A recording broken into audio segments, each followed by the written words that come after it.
Olá, Maíra. Primeiramente, eu gostaria de lhe agradecer pelo seu sim, né, pela disponibilidade, por tirar um pouquinho do seu tempo para comparecer aqui, para estar aqui. A gente sabe que uma vida é muito corrida, né, mas eu gostaria muito de agradecer. Poxa, menina, imagina, sem problema, é um prazer.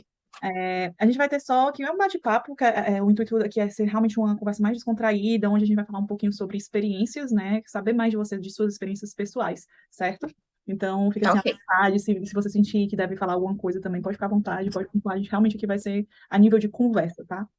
Maíra, me diz como é a sua relação com a internet, como é que você utiliza ela, como é que ela está inserida na tua vida e no teu dia a dia. Eu acho que a internet só não tá 24 horas porque a gente dorme, né? Mas, enfim, ela tá extremamente ligada no meu dia a dia. Aí eu acho que a gente só nota o quanto você está inserido nisso quando você está sem rede. Então, você está sem rede é um desespero total.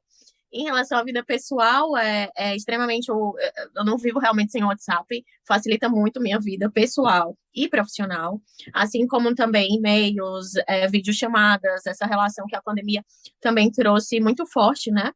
Então, a internet, desde da época do discado, né, que a gente iniciou, pelo menos imagino da nossa geração, iniciou o primeiro contato na versão discada, que você aguardava de madrugada, porque era um valor mais barato, era mais acessível, para você ter acesso aos bate-papos, e aí, posteriormente, a questão de portais de notícia e tudo mais. Mas hoje, na minha realidade, eu estou extremamente intrínseca, seja da forma pessoal, como conversar com meus amigos, resolver alguma coisa da minha vida, como também ficar a par de notícias, como olhar referências de coisas para eu comprar, para eu fazer, para viajar.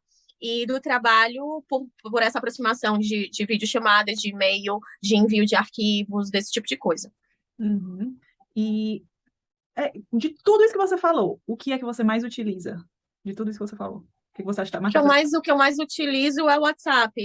Eu trabalho numa empresa que ela tem mais de 50 representantes, mais de 30 promotores e todos estão em vários cantos do Brasil. E aí o WhatsApp ele facilita muito a minha vida nessa questão dessa troca. Isso falando profissionalmente, mas também pessoalmente, sem dúvida nenhuma, é o aplicativo que eu mais passo tempo, né? No final de semana isso difere um pouquinho, porque aí eu vou mais para Instagram mesmo, ou seja, para ficar vendo a vida das pessoas, ou alguma coisa que, enfim, mata tempo e coisas similares. Uhum. Então, primeiramente seria o WhatsApp e depois seria o Instagram, né? E Exato. como é que você enxerga o impacto que isso causa na sua vida? Olha, tem seu lado positivo e tem seu lado negativo, né? O seu lado é uma linha muito tênue aí. Mas o lado positivo que eu vejo é a facilidade com que eu tenho de resolver as coisas, né? De você acaba que você resolve tudo muito rápido por essa facilidade de várias janelas e várias abas abertas. Só que ao mesmo tempo, por esse motivo também, dessas milhares de abas que a gente está habituado a trabalhar, a usar, a mexer, ela acaba que ela lhe escraviza um pouco, né? Então, às vezes, você podia estar num momento mais tranquilo, em paz, relaxando, e você fica naquele quase vício, né? De estar ali sempre com o celular próximo, e aí estar com o celular próximo já é consequência de você estar abrindo algum desses aplicativos aí para poder matar seu tempo. Só que acaba que você, em vez de matar seu tempo, você está prejudicando, né? Você não está usufruindo do ócio, digamos assim, ou do seu tempo livre para melhorar ali sua saúde mental. Então, nitidamente, para mim, tem esses dois mundos. Tentar resolver minha vida e agilizar coisas para você não perder muito tempo e ir em frente e dando check nas suas atividades, como também tem aquela que você está tão imerso que você perde o ao vivo ali, você perde o momento, você perde a situação do pôr do sol porque você quer postar, você perde a situação de você estar com seu filho porque você está olhando alguma coisa no celular. Então tem esses dois meios, assim, digamos. Certo, você falou de duas realidades distintas e como é que é ela na sua vida. Eu tento, eu acho assim que o primeiro passo é você conseguir enxergar como é que tá a sua realidade, né? E eu acho que a partir do momento que você enxerga, que foi essa resposta anterior, eu acho que você já meio que se policia, né? Você já tem uma visão mais crítica sobre aquilo. Então, por exemplo, eu tenho um filho de 2 anos, vai fazer 2 anos esse mês, e eu tento me policiar de não estar com o celular quando eu tô com ele. Ou se eu pego o celular, é pra capturar algum momento dele e aí deixo de lado logo em seguida porque eu sei que ele também, se eu pegar, ele quer aquilo, entendeu? E aí eu me toco, não, não, isso não. Então, esse recorte da minha vida que eu citei como filho, ele também acontece para outros momentos. É, Esse final de semana eu tava num restaurante e tinha um pôr do sol lindo, lindo, lindo. E aí eu fui, fiquei, bati foto, não sei o quê, e poste, vai, blá, blá, blá. E aí eu, não, já já o sol realmente vai sumir e não vai dar certo. E aí peguei meu celular, peguei o celular do meu marido e deixei de lado. Então, é aquela coisa de quero estar próximo e conectado, mas eu também tenho que ter esse afastamento, né? É uma eterna busca por esse equilíbrio, não só nesse aspecto, como eu acho que em vários parâmetros da nossa vida. Uhum. E como é que é essa questão do telefone com o seu filho? Você comentou tenta sempre estar com ele em relação a você, a ele. Mas em relação, por exemplo, às vezes criança, né, dá um pouco mais de trabalho e hoje muitos os pais colocam o celular para interagir e, né, fazer com que ele obedeça o que precisa ser feito e isso é uma forma de interação. Como é que você reage a isso? E como é que você aplica, se você aplica isso, você faz isso ou não? Como é que é essa sua educação, assim, em relação à tecnologia, a imersão dele com a tecnologia? É, é um tema bem profundo, né? Que tem várias teorias e várias vertentes aí de pensamento. Mas, Maíra, pessoalmente falando, eu tive muita sorte no começo de vida do Henrique, porque ele não se sentia muito atraído pelo celular. Ele não dava muito atenção, ele é muito motor. Então, ele gostava muito da bola, de correr, de fazer, pegar um brinquedo, pegar outro. Então, ele não tinha muita atenção a um desenho, um vídeo. Então, acaba que é, a chance que os pais têm de entreter a criança e ela se acalmar, que é pelo celular, eu não tinha com o Henrique, porque Henrique é o nome do meu filho, porque ele não tinha muita ligação. Hoje, ele já gosta de alguns desenhos específicos e eu procuro deixar alguns tempos específicos para isso. Exemplo, ele ama Machiúso. Quando ele acorda, ele não vai ver Machiúso. Mas ao longo do dia, ele vai ver os 30 minutinhos dele de Machiúso em algum horário, que eu procuro não ser nem no início da manhã, nem quando está perto do sono. Em relação à mobilidade do celular, do mesmo formato. Se eu tiver em algum local que eu precisar acalmá-lo e nada funcionou, ele vai, e aí esse horário vai reduzir, com ele especificamente, vai reduzir. Eu não consigo que ele fique 30 minutos vendo isso por interesse dele ou pelo meu. Ele passa o quê? 5 minutinhos, 10 minutinhos e aí já deixa de lado. Mas eu acho que tudo é questão mesmo de equilíbrio. Como o Henrique ele é uma criança muito ativa, eu não tive a dificuldade de tirá-lo de uma tela, como chamam, né? Tirar da tela para poder vai, brinca, vai para a rua, né? Enfim, faz outras coisas. Eu não tive esse momento, mas eu jamais julgo quem passa por isso, quem deixa o filho não sei quanto tempo, porque eu acho que tem muitas variáveis nisso, entendeu? Não é, você não consegue dizer se um pai ou uma mãe é melhor do que a outra pelo tempo que deixa a criança inserida naquele contexto. Cada um sabe da, da, da do que você quer para o seu filho.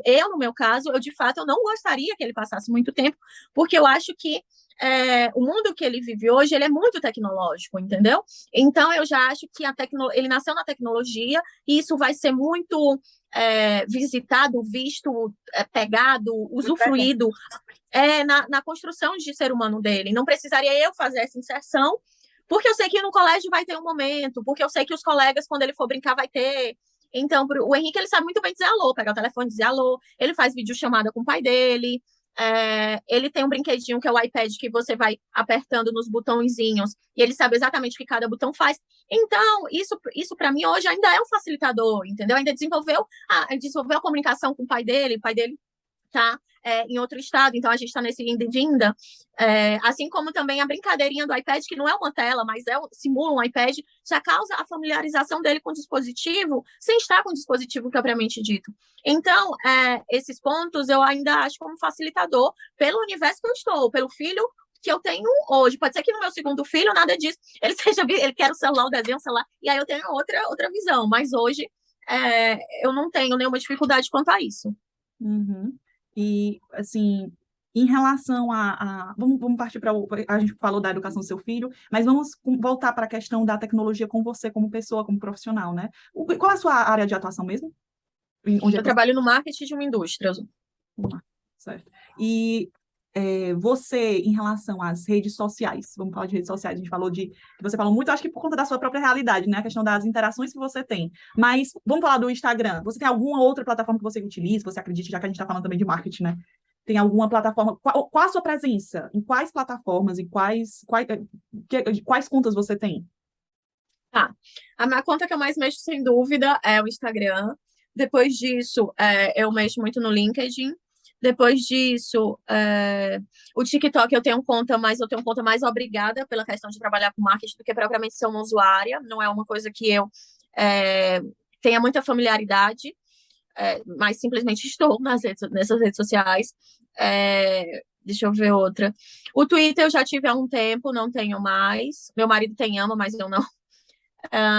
Outra que eu gosto de ver, Pinterest, adoro ver referência. Não é propriamente uma rede social, mas enfim, Não, tá. só citando como canal, né? Ah, deixa eu ver o que mais. YouTube eu tenho conta, mas também é naquele mérito de não é uma rede social, mas enfim, tem uma ligação de conteúdo. E eu acho que é isso. A minha presença maior se dá realmente no Instagram e no LinkedIn. É, é isso. Respondendo a pergunta, Que é tipo isso. de usuária você é? Você é aquela que gosta de postar, que gosta de compartilhar? Que tipo de conteúdo você consome? Como é que é isso aí? Não, eu não sou muito a que gosta de postar e compartilhar, não. Eu sou mais aquela pessoa que ela suga daquela rede social. Então, por exemplo, o Instagram, eu vejo coisas que me interessem para o meu pessoal e para o meu profissional, no sentido de que, óbvio que eu vejo dos meus amigos mais próximos, mas além disso, eu vejo de pessoas que são referência em algo da minha profissão, concorrentes do mercado que eu trabalho, essa questão de também, agora com a questão do meu marido, de coisas relacionadas ao estado que ele está, para poder me inteirar mais, e viagem também, que é um assunto que eu gosto bastante. Uh, e aí é isso. Eu falo no Instagram, nas outras redes também, mas a única que eu realmente posto mais é o Instagram. Me policio um pouco em relação ao LinkedIn, porque eu acho um canal muito importante que eu deveria ser mais ativa. Mas é isso. Certo. E essa vida conectada, Maíra, assim, você disse que está quase 24 horas, só não está 24 horas porque não pode. O que é que, qual a sensação que isso, o que é que isso te provoca em ti? Que sentimento te desperta? Ah, é uma dualidade, né, de sentimentos pela dualidade que a gente vive. A gente usufrui, mas a gente é refém. A gente entrega, mas a gente é muito sugado. Então, o sentimento que me causa é agradecimento no sentido do facilitador da sua vida, mas é ao mesmo tempo um, um, sabe, uma pessoa, é como se fosse uma pessoa que você tem que tomar cuidado, porque você não quer tão próximo assim da sua vida, sabe? Hum. Então, ela não me causa nenhum extremo negativo no sentido, putz, eu sou muito refém, eu sou prisioneira, e isso me faz muito mal, ou me causa muito ansiedade. Eu nunca cheguei a esse ponto, de fato. Mas eu entendo que seja um direcionador, sim. Eu acho que ele é um potencializador e ele é um gatilho para muita coisa. A internet, como uma forma geral, né? Ela é um gatilho para várias coisas. Eu acho que ela foi mais usada e abusada na pandemia, porque não tinha a relação interpessoal física. Então, eu acho que ela assim, aproveitou bastante, digamos assim, esse momento e causou muitos males para as pessoas. Não só a situação que a gente estava vivendo, mas o fato de usar aquilo ali, né? De todo dia você ter tanto o anúncio das milhares de mortes que estavam acontecendo, como você ter pessoas postando coisas easy, tô maravilhosa, tô perfeita e tô seguindo minha vida e você não tá sentindo nada daquilo. Então, comigo, pessoalmente, eu tenho a noção de ter aquele sentimento de, pera, não fica tão perto de mim assim, não precisa eu estar tão exposta, porque eu sou uma pessoa nesse sentido, eu não sou aquela pessoa que vai querer ter milhares de amigos, eu só quero ter aqueles poucos e bons, já tá ótimo para mim. Então as redes sociais é mais ou menos isso para mim. Só que eu entendo que ela é causadora também desses milhares de males e coisas que estão, assim, em ebulição agora nesse período que a gente está vivendo. Uhum. Já que você já tocou no contexto da pandemia, vamos falar um pouquinho sobre ela. Como foi a sua experiência pessoal, digamos, assim que a pandemia aconteceu, né? Os 2 primeiros meses, 3 primeiros meses ali, que foi o período de transição. Os primeiros, não vou dizer 2, 3, os primeiros meses. Como foi para você? O que foi que você sentiu, que despertou em você? Fazendo análise também com a questão do mundo conectado, né? Onde as nossas relações interpessoais não era uma opção, era a opção que a gente tem. Assim, como foi a sua experiência? Qual a opinião que você tem formada sobre isso? E também fala um pouquinho para a gente, ao longo dos processos, como isso passou a ser, né? Como foi essa transição. Tá. Quando a pandemia de fato iniciou, mais ou menos em março de 2020, eu tinha descoberto que eu estava grávida, né? Então, eu descobri que eu estava grávida. Na semana seguinte, Eu tinha uma viagem marcada internacional, fiquei naquela dúvida, vou, não vou, porque a pandemia e tudo mais, mas ainda não tinha explodido no Brasil, né? No caso, no Brasil. E aí decidi ir. Quando eu fui, só tava eu e meu marido de máscara, e a gente fez escala em Portugal, não tinha ninguém de máscara. Eu entrei no avião, a aeromoça comentando se eu e meu, nossa, será que eles vão passar o voo de máscara? Então, era meio que eu não sabia se eu tinha que ir pelo momento que eu estava passando de início de gravidez, mas ao mesmo tempo, quando eu me deparava com a realidade das pessoas que estavam mais na Europa, porque eu fui para Portugal, para Londres e para Islândia, eu via que ali também estava um despreparo muito. E aí eu estou falando do contexto para depois chegar na parte da conexão, né? E aí eu vi que as pessoas ainda estavam meio que inicial, de fato, e um despreparo e tudo mais. Quando a gente retorna, aí retornamos já para aeroportos fechados, voo sendo cancelado, todo mundo de máscara, viajei de máscara, de luva, enfim, cheguei no Brasil. Quando eu chego no Brasil, eu já volto para home office, né? Já volto, eu trabalhava em shopping center no período, no marketing de um shopping center aqui da cidade, aqui de Fortaleza, Ceará. E aí eu volto para home center, para home office, e foi muito complicado no sentido que eu trabalho com entretenimento, trabalhava numa área que ela ia estar fechada, né? O shopping fechou e, enfim, foi muito desafiador. Mas, ao mesmo tempo, a gente estava tateando e buscando soluções para a equipe não ficar solta, digamos assim. Então, nós tínhamos reuniões diárias com horários específicos para a gente bater pauta e ver como é que a gente ia lidar com aquela situação. Mas falando de forma prática, a internet me facilitou no sentido do home office, porque no período que eu estava passando, eu estava enjoando muito. Então, todo dia, toda hora eu estava passando mal. Então, eu estava aqui num call e aí fazia o call. 5 minutos depois eu estava no banheiro, provocava, voltava. Então, isso foi bom para mim nesse sentido, né? Óbvio que eu estou isolando todos os casos, doença e tudo mais. Mas estou falando do período como um todo. E aí, a internet também me ajudou no pessoal. Antes de engravidar, eu nunca tive muitos sonhos além de fato, ser mãe. Mas um deles eu tinha que era aquele sonho besta, mas eu tinha de fazer um enxoval e viajar e tal, e tal, e tal, ir para os Estados Unidos e não pude. Então a internet me facilitou horrores nesse sentido de entra na Amazon, compra tal coisa, entra em tal canto, compra não sei o quê, e vai chegando em casa. Então eu descobri que eu era super usuária da Amazon depois desse período.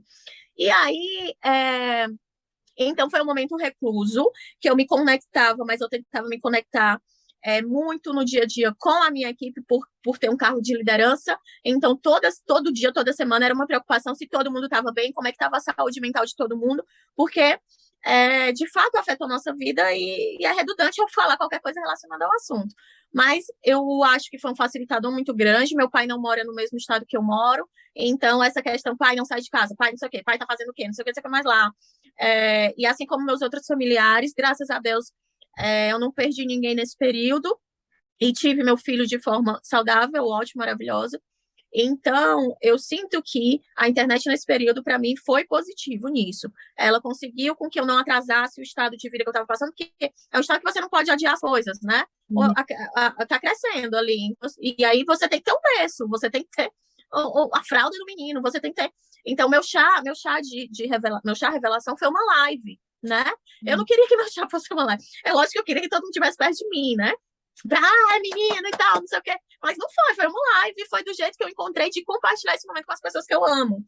Então, eu vejo de uma forma positiva, porque a minha mente estava ocupada no Henrique. Então, com a minha mente ocupada no Henrique e vendo que a minha família estava estabilizada, eu meio que consegui seguir, sabe?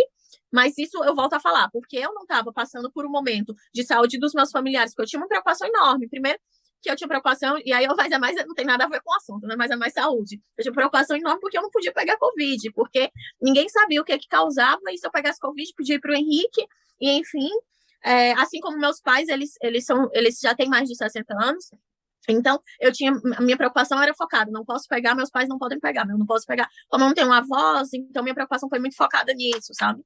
E, e pronto, como eu sou uma pessoa também muito reservada, eu não senti aquele baque de distanciamento muito forte. Eu senti que o momento que eu estava passando era o momento para eu curtir o meu filho, me conectar com o Henrique, sabe? Uhum. Então eu vi de uma forma positiva. Você sentiu que você se conectou mais ou você se desconectou mais nesse tempo? Depende do com quê. Em relação ao mundo, eu acho que eu me desconectei mais, sim, com o mundo, de forma geral. Porque chegou um determinado momento que eu já não queria mais ouvir falar de corona, pelo excesso de informações que você vai recebendo, e eu acho que aquilo acaba que vai sempre lhe botando para baixo, por mais que seja papel do jornalismo e das pessoas de forma geral propagar aquilo. A gente vive num mundo globalizado, não tem como fugir, e é positivo viver no mundo globalizado. Só que chega no momento que você não quer mais ver aquilo ali, só aquilo ali. Então eu meio que não queria mais ver, teve momentos que eu não queria mais abrir o G1 para ver esse tipo de notícia. E aí eu me conectei comigo, com o meu corpo, enfim, com as dores que eu estava sentindo, com o que era positivo para o meu filho, e fazendo cursos na internet, eu e meu marido fizemos alguns cursos, porque é o nosso primeiro filho, e aí foi esse momento de conexão comigo e com ele, uh, receio no sentido de afastar tudo que você julga ruim, e a internet foi o facilitador e também foi aquele botãozinho que eu queria apagar relacionado a assuntos que eu não queria ver, sabe?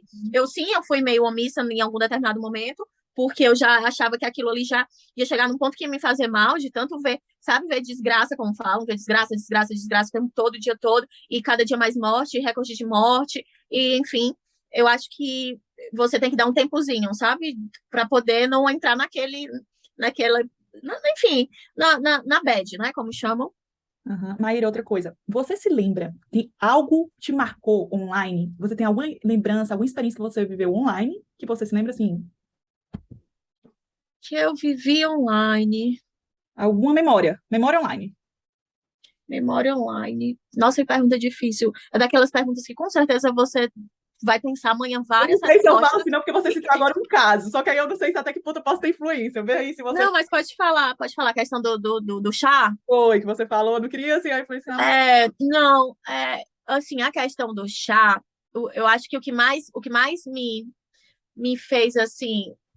Dos últimos tempos até pode ser o chá, sim. É porque eu não tô lembrando de algo mais distante. Porque eu acho que ao mesmo tempo que eu lembro de online, eu vou lembrar, tipo assim, não, mas sei lá, foi da TV, ou foi. Tá entendendo? Eu Ah, não sei se realmente foi. No primeiro impacto foi online. uhum.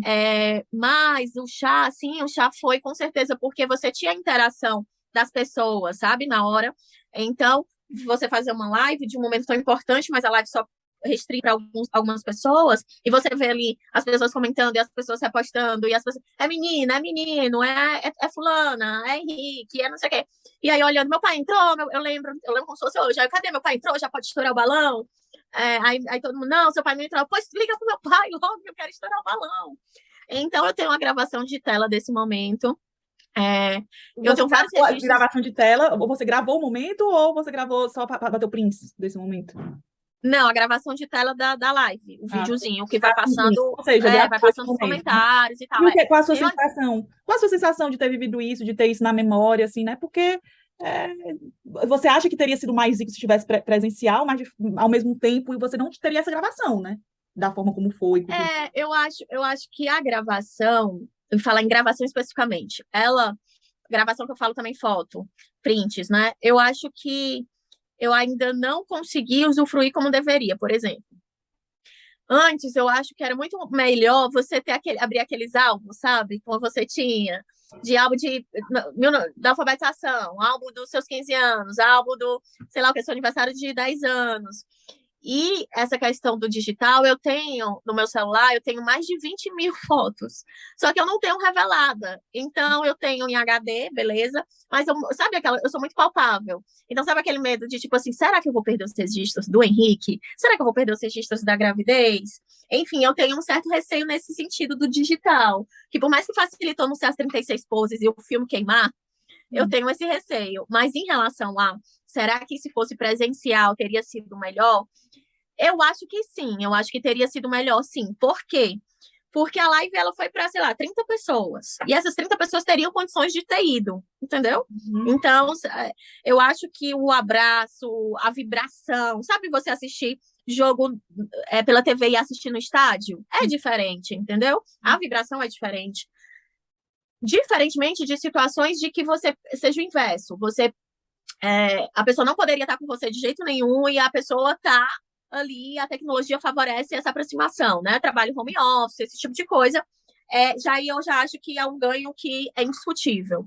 Mas no caso do chá, revelação especificamente, sim, eu acharia que seria mais positivo ter sido presencial. Mas, assim, não foi algo que me doeu, porque aquilo me satisfez, entendeu? Aquilo não deixou uma dorzinha no coração por não ter sido presencial. Mas você me fazendo essa pergunta agora e refletindo sobre o momento, eu acho sim que presencial teria sido mais rico. O calor humano, a vibração, o abraço do meu pai que não estava aqui, entendeu? Então eu acho sim que teria sido. Pronto. Mas Aí, gostei de ter facilitado. aí vamos à questão, vamos trazer isso para teu nível prático de profissão, né? Ah, não, mas tudo facilitou minha vida e não sei o quê. E se, será que não. Eu tô tentando ser neutra, mas eu tô tentando pensar de um lado e de outro, certo? E será que você disse que tudo faz online, tudo já está automatizado, não sei o quê, reunião, coisa de liderança e tudo. Será que também não tem essa necessidade do abraço de tudo para as pessoas que você trabalha se sentir mais motivada? Como é que funciona? O meu trabalho, falando da realidade de hoje, eu vou precisar me mudar, né, para onde meu marido está, próximo ano. E aí eu falei para a empresa que eu trabalho hoje, e a empresa que eu trabalho hoje sugeriu a questão do home office, né? Você passar 3 semanas no estado e passar uma semana aqui no Ceará. O meu trabalho, ele facilita muito o digital, sim. Como eu comecei até a reunião falando da questão de ter não sei quantos representantes, não sei quantos promotores, enfim, a gente exporta também para mais de 30 países. Mas o meu trabalho não daria para ser home office, de fato. Por quê? Porque eu sou a pessoa que eu recebo visita na fábrica, eu sou a pessoa que apresenta os produtos para quem vai lá, né? Sei lá, dono da Apivida vai lá na fábrica e eu tenho que apresentar os produtos. Então, respondendo a pergunta, eu cheguei ao consenso que não daria certo, por mais que para mim fosse cômodo, né? Tá ganhando no final do mês, não sair do emprego, enfim, e ainda ter a oportunidade de vir para o Ceará, que é onde eu moro hoje, uma vez por mês, eu cheguei ao consenso que não daria. Não daria por quê? A internet, ela não é a solução de todos os problemas, ela é um facilitador. Ela não vai me resolver minha vida 100%, pelo menos minha vida hoje ela não é resolvida 100% na internet, mas ela é um facilitador sim. Só que eu não consigo entregar o meu trabalho 100%, sendo 100% online, entendeu? Hoje é o meu trabalho, eu sei que a realidade de outros tantos trabalhos resolvem super, mas comigo não daria, a realidade que eu vivo hoje não dá certo. E aí, com isso, eu acho que a gente está num caminho, e a pandemia acelerou isso, que é essa transição do contato físico para o contato online. Só que a gente vive num universo que existem pessoas em diferentes fases dessa conexão, certo? Então, existe a pessoa que eu vou falar com ela, e ela vai ser 100% online, ela vai me mandar o convite do Meet, ela vai marcar o horário no Outlook, ela vai me mandar um WhatsApp dizendo que falta 10 minutos, depois da reunião ela vai me mandar a ata e a gente vai tocar e vai ser tudo fluido. Mas eu também vou ter aquela pessoa que ela não vai entender de nada disso, ela não gosta de fazer reuniões no celular, ela não responde o WhatsApp no mesmo dia ou na mesma hora, nem sempre ela vê. Então, para você trabalhar e lidar com o universo amplo desse, que nós somos seres humanos e cada um está na sua fase de amadurecimento, eu acho que não é tão fácil, não é uma fórmula, sabe? Não é uma coisa, sim, vão ser todos os trabalhos que vão ser híbridos, ou não, nenhum trabalho consegue ser híbrido. Eu não acredito nesse padrão tão amplo, mas eu acredito sim que a pandemia, ela potencializou isso, ela potencializou quem não pedia iFood baixar aplicativo, ela potencializou quem não sabia o que era Zoom, o que era Meet, o que era Skype, e aí a pessoa se viu obrigada a trabalhar e inserir isso no seu dia a dia, a pessoa que não gostava de comprar na internet, ela foi obrigada a comprar, a gente está falando, né, de uma coisa muito ampla, que é a vida pessoal da pessoa e a vida profissional. Então, vão ter pessoas que realmente vão precisar, em determinadas situações ou em determinados trabalhos, ter esse contato, assim como vão ter pessoas que não vão querer isso. A presidente da minha empresa, ela tem 72 anos, ela foi formada em informática, passou num concurso, ama números, ama tudo isso, mas ela acha um absurdo você comprar pela internet. Então, e eu lido com também a filha dela, que ela faz tudo pela internet, ela detesta shopping e supermercado. Então, esses dois universos, eles vivem dentro, literalmente, do mesmo universo, né? Esses dois mundos, eles se colidem, estão ali coexistindo. Então, eu acho que a internet, ela é uma ferramenta positiva, que eu acho que ela não é substituível pelo pessoal, e aí eu estou falando isso em relação a relações. Eu acho que ela não é substituível, mas vale, meu Deus, travei. Ela não substitui 100% o pessoal, mas ela é uma alternativa, ela é um benefício, ela é um facilitador, como eu venho falando, que pode ser positiva como pode ser negativo, assim como presencial também pode. Assim como, quem sabe, eu estou convivendo muito com uma pessoa, se fosse pela internet, essa relação que podia ser mais rasa ou não, daria menos atrito. Pronto, Então, era aí que eu quero falar. Continua, mas a gente vai falar das relações ricas e fortes. É isso esse ponto que eu quero chegar, sabe? Mas tá. continua. Não, mas aí vou começar a ficar redundante. Um pensamento é mais ou menos esse. A ideia de que ela é ampla, ela não é uma verdade absoluta, e ela tem que ser usada ou como facilitador, mas ela também tem que ter cuidado para ela não ser o seu, o seu juiz ali, né? Enfim, tá ali comandando sua vida toda. Eu não sei se eu vou me fazer entender, mas meu pensamento é o seguinte: a tecnologia ela faz com que você chegue onde necessariamente, assim, não necessariamente você iria chegar. Então, pode ser que o contato que eu tenha com uma pessoa hoje, se não tivesse a internet, eu não teria. E aí acaba que essa visão, essa aproximação, ela é tida como rasa.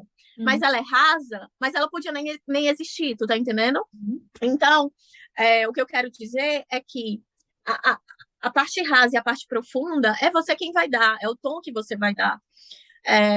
Eu tenho milhares de amigos, mentira, os poucos amigos que eu tenho amigos que eu falo uma vez aqui, outra vez daqui, não sei quantos meses, e tá tudo certo. As pessoas conhecem, sabem se eu sou chata, aliás, eu sou chata, mas enfim, sabem exatamente como eu sou. Então, não necessariamente tem que estar ali 100% sabendo da minha vida. Assim como não vai ser o meio que vai determinar se a relação vai ser mais profunda ou não. É, eu trabalho com pessoas hoje que elas são meus colegas de trabalho, assim como eu já trabalhei com amigos e não com colegas de trabalho. Então, esse tom, ele vai muito mais além é muito mais profundo no sentido de empatia, de ter alguma coisa em comum com aquela pessoa, de você sentir uma vibe legal naquilo ali, do que propriamente o canal. É óbvio que se eu estiver lidando com a presidente da minha empresa, que eu falei há pouco tempo, que detesta a internet, se eu não estiver com ela presencialmente todos os dias, adeus minha relação com ela. Por quê? Porque ela não faz parte desse mundo digital. Mas também, se eu não tiver internet, eu não tenho relação com representante nenhuma, porque eu não vou falar com ele, tu tá entendendo? Então, esse tom de raso e profundo, eu até entendo o discurso que muita gente fala de que as relações estão muito rasas porque já não tem mais o contato próximo um do outro. Eu acho que as relações elas estão mais rasas porque as pessoas não têm tempo. Então, eu acho que as pessoas estão cada vez com mais coisas na sua rotina e cansadas e sugadas e destruídas no final do dia, que é por isso que as pessoas não têm mais as relações profundas, sabe? É óbvio que eu tá com a minha caipirosca no final de semana, escutando música e conversando besteira, vai ser muito melhor do que se eu estiver conversando via a internet, porque é a mesma coisa que eu estar assistindo um filme 2D e um filme 4D. Qual é que você vai sentir mais a realidade, entendeu? Só que isso é muito de É como cada você disse, situação. é como você disse, né? Tudo vai depender muito. Porque, assim, pelo que você disse, o que é que está acontecendo? De acordo com a sua opinião, certo? Que eu quero ser neutra aqui. Mas Uhum. a gente está vivendo uma nova literacia, né? Não quer dizer que as relações estão ficando mais rasas, né? A gente está vivendo um novo mundo que a gente está se adaptando a uma nova realidade. Como veio a pandemia, a gente teve que se adaptar a um novo, né? Então, é uma nova literacia que está sendo criada e que estão movendo assim, a nossa forma de ser, né, a nossa forma de interagir e várias outras questões. E que tudo é a forma como. Eu estava assistindo um talk da Sherry Turkle, não sei se você conhece, e ela fala justamente sobre o mundo conectado e tudo que está mudando a nossa forma de se relacionar, assim, o tempo que a gente passa, aí tem aquela questão do vício, né, que vem em tudo, mas que o problema, o que foi que ela finalizou? O problema não é a tecnologia, o problema é o que a gente faz dela, né? Então, Uhum. é mais. Eu acho que é assim como tudo na vida, né? Por exemplo, essa questão que eu falei da internet de escada, a gente tinha o bate-papo da UOL, né? A gente tinha, depois tinha o Message, depois tinha o Mirk, enfim, ICQ, blá, blá, blá. Mas que ali ela já estava coexistindo com a pornografia, com a pedofilia, com várias coisas que são muito ruins, né? É indiscutível isso. Mudança, Só né? que, e aí hoje, A partir do momento que a nossa vida fica exposta, tem a questão da, né? isso, e que eu não passei por isso. Eu usufruí do bate-papo da UOL, do Message, de você botar a musiquinha lá no status, bloqueio, não sei o quê, enfim. Eu participei não necessariamente, e não por isso, eu participei de pornografia, de pedofilia, desses males que acompanham junto, sabe? Assim como meu filho, eu acho que ele vai se relacionar com as pessoas que ele joga online, né? O Minecraft dele, ou enfim. Ele não joga ainda, mas eu acho que o universo vai ser esse. E aí sempre vai ter o benefício. Eu gosto da vodka da minha caipirosca. Nem por isso eu sou alcoólatra, sabe? Então, o que você coloca de quantidade dentro do seu dia a dia da sua vida é você o responsável, enfim.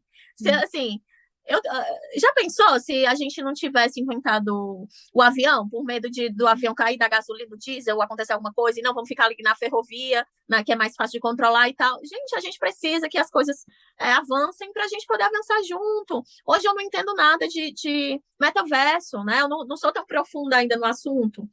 E é uma realidade que já é hoje. Já está convivendo com a gente, mas eu tenho certeza que o Henrique vai aprender a escrever com o metaverso para ele como se fosse uma coisa mais banal do planeta Terra. Então, essas discussões que eu acho que a gente traz, sempre muito inflamadas, de querer colocar esse enquadramento que o ser humano tem, de querer colocar você numa caixinha, no sentido, a internet é muito ruim, a pandemia só deu problemas psicológicos nas pessoas, o WhatsApp ele distancia o relacionamento com as pessoas. Então, eu acho que depende, tudo depende, entendeu? Tem que analisar cada caso, tem que analisar como é que você está lidando com isso, como é que o outro está vivendo. É óbvio que quando você consegue montar ali uma versão plana da situação, tanto da sua vida quanto do outro, você consegue ter uma visão crítica e analítica se aquilo está lhe fazendo bem ou não, em que momento não está. Mas eu sou contra essa visão absoluta. Em qualquer aspecto, até o da política, né? A gente está com dois universos aí bem polarizados agora, e eu acho que todos têm seus prós e contras, entendeu? E vamos seguir com isso, gente. Assim. Religião, eram dois assuntos que eu estava assim, pensando, eu estava fazendo essa análise, estava raciocinando sobre isso e estava, menina, essa questão dos pontos positivos e pontos, né? Se é melhor para um lado para o outro, depende. Religião é da mesma forma e política é da mesma forma. Não tem como a gente não levar a política, porque a gente está passando por esse momento, assim, de forma muito intensa no nosso dia a dia, né? Então. Total. Eu sou católica, mas tem coisas que eu não concordo, entendeu? E nem por isso eu sou menos católica que outra pessoa que concorda 100%. Mas, enfim, eu acho que esse ponto aí da inflamação das pessoas e da obrigatoriedade que a pessoa quer que o outro concorde, ou então que a pessoa quer expressar que não gosta do outro, eu acho que a internet até pode ter tido um papelzinho ali, sabe? Essa questão de não mostrar minha cara, pode ter até sido um facilitador nesse aspecto de imposição da sua opinião, do seu contrário, eu acredito nisso. Só que isso é o ponto negativo do ocorrido, entendeu? Eu concordo que isso pode ter ocorrido, eu concordo que redes sociais devem ter potencializado essa inflamação negativa da pessoa e da crítica, enfim, que pode, como eu não sou uma pessoa conhecida, então para mim não afeta, mas assim, pessoas amplamente você vê, né? Ocorrendo muito com gente mais conhecida. Só que isso também aproximou dos fãs, digamos assim, né? Então também tem outro lado. Aí pronto, os fãs estão mais próximos, os fãs veem o dia a dia. Você falou dessa questão da tela. Tem a tela que não sei o que, sei o que. E no sentido, tem o ecrã que é tela, que esconde, que protege. Será que as pessoas não. Porque muda o comportamento das pessoas. Então, se tem uma tela, a pessoa fica mais inflamada, consegue externalizar porque não está ali, talvez se sinta mais protegida, não? Tu não acha disso? Eu acho, continuando a questão política também do que a gente estava falando, saiu uma pesquisa antes do final do primeiro turno de que 34% das pessoas não estavam assumindo qual seria seu voto, porque queriam evitar essa questão de polarização, né? 13, 22, 22, 13, não sabe o que é, enfim. Para as pessoas que não sabem, 322 são os números dos presidentes daqui do Brasil. Desculpa, dos dois partidos em questão, né? Do presidente do Brasil, enfim. 34% é muita gente que não quer assumir. E por que eles não querem assumir? Porque eles não querem dar o seu posicionamento, porque o seu posicionamento vai ser criticado. Entendeu? Se os dois estão ali com quase, sei lá, vamos chutar, cada um tem 50% do Brasil, né? Não tá isso, mas enfim, cada um tem 50% do Brasil. Se você assume um posicionamento, você tá ali dando sua cara a tapa para o 50% oposto ao que você tá assumindo. E tem 34% não quer fazer isso. Porque é uma medida protetiva da pessoa e tá tudo certo. E tem gente que não, que quer colocar, por exemplo, eu não exemplo clássico, eu não assumi meu posicionamento político nessa eleição. Meu marido já posta todo dia. E aí nossa discussão era eu discutindo exatamente isso, amor. Os dois têm lados positivos e lado negativo. Não assume bandeira de ninguém, não tem como assumir bandeira de ninguém. Até porque normalmente a grande maioria da população aqui não é nenhum nem outro, é contra um, né? Exato. Aí ele fala, não, mas tem muita gente indecisa, e aí eu não quero convencer o outro lado, eu quero que as pessoas indecisa vejam a minha opinião, e beleza, isso é um ponto de vista dele, que eu concordo, não concordo. Eu acho que você não tem que levantar a bandeira diante do nosso cenário, mas é uma opinião dele, e ok, entendeu? E ok, para mim, beleza, ele tá usando a internet para expressar a opinião dele. E aí, essa internet é positiva no sentido de, poxa, eu posso influenciar algumas pessoas, como também é negativa no sentido de acaba várias amizades nesse sentido político da coisa que a gente está falando. E resumo de tudo é para dizer isso, que você que dá o grau na sua vida de todos os pontos. Você pode beber sua vodka e não ser alcoólatra, como É você pode incrível, é usar a incrível. internet e não ter a saúde mental prejudicada. Então, É incrível. Mayra, qual é o teu ano de nascimento? eu nasci em 1990, tenho 32 anos. 32 anos, né? Porque a gente está fazendo essa entrevista justamente em enquadrar, eu quero só, para depois se separando direitinho, que são Tá. milênios, que são pessoas exatamente da nossa geração, para a gente poder fazer uma análise mais aprofundada e mais assertiva em relação a alguns pontos que a gente discutiu aqui, né? Tá. Eu gostaria muito de te agradecer. Muito obrigada, foi muito rica. A gente até passou mais do tempo do que gostaria, mas é isso mesmo, né? Não tem um script. A gente tenta seguir Não, um script, mas toda entrevista é uma experiência diferente. A gente até pega de surpresa, entendeu? Porque eu tento seguir aqui uma linha, mas não, vai e continua, mas é isso mesmo. O importante é a gente chegar em conclusões assim, é, ter um resultado rico, né? O importante é. sem dúvida, sem dúvida. E quanto mais variado, mais rico vai ficar, né? Mas prazer foi meu, obrigada pelo convite. Espero que dê tudo certo no seu curso. E qualquer coisa, fico à